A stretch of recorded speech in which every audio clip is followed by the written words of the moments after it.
Porsche's design strategy is based on two pillars. One of these is brand identity, the other is product identity. Brand identity means recognizing that the car is a Porsche. Product identity means recognizing which Porsche it is. The new Cayenne has of course been defining the Porsche brand very successfully in the segment for over 15 years. This made it all the more important for us at the Porsche Design Studio to continue carrying this success story forward.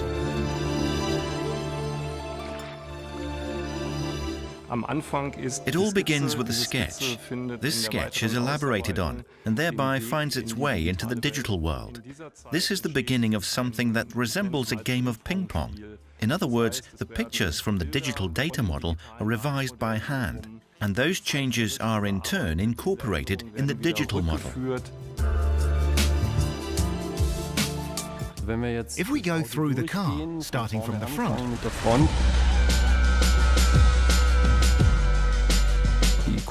the wings have become a little more pronounced when viewed from the front, also as regards the shape of the headlights.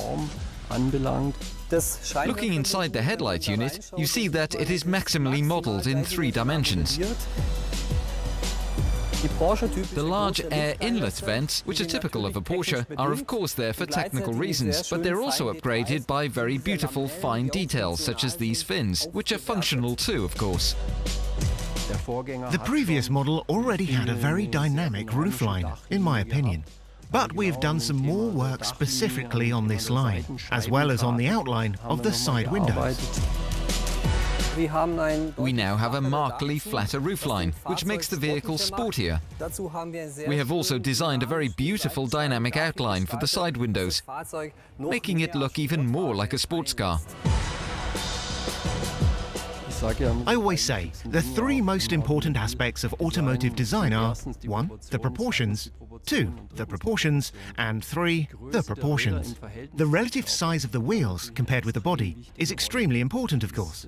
When it comes to the fine-tuning, this includes the design of the rims, which can be made to look a bit bigger.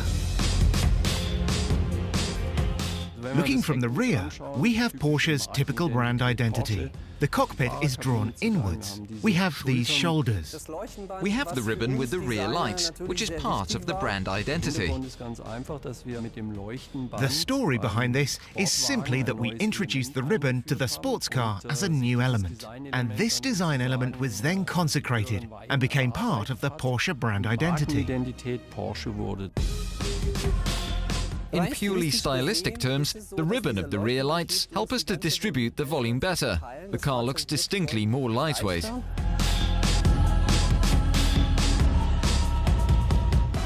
We adopt exactly the same procedure for the interior as we do for the exterior. Brand identity and product identity. Here again, it was an important step to move forward into the modern age. That is to say, we now have a large center screen. The display has become distinctly larger, and it also adopts the idea of touch-sensitive surfaces. We also try to give the driver and passenger the sense of really becoming a part of this machine. One example of this is the upward-sloping center console. The fact that the instrument, as we call it, is slightly curved. That's one of the themes that keep repeating throughout all our model ranges. It is certainly an inspiration for us, making the existing elements of the car even more typical of Porsche in the next generation. And we've tried to make things much cleaner, to tidy things up, to produce a calmer interior in which you can concentrate, well, first of all on the road, of course, but also on the beautiful materials, the gracefulness. We also use very high-quality materials, of course. For example, in terms of the types of leather we offer, including top-class leather of club quality. Take a sports seat like this, for example, which has turned out very beautifully. A top-class seat, it looks very sportive with its pronounced shoulders and the integrated headrest, another typical Porsche feature. And looking at the details, another aspect to be considered is the colour. It too is a piece of the mosaic that makes a car look new. neu erscheinen zu lassen.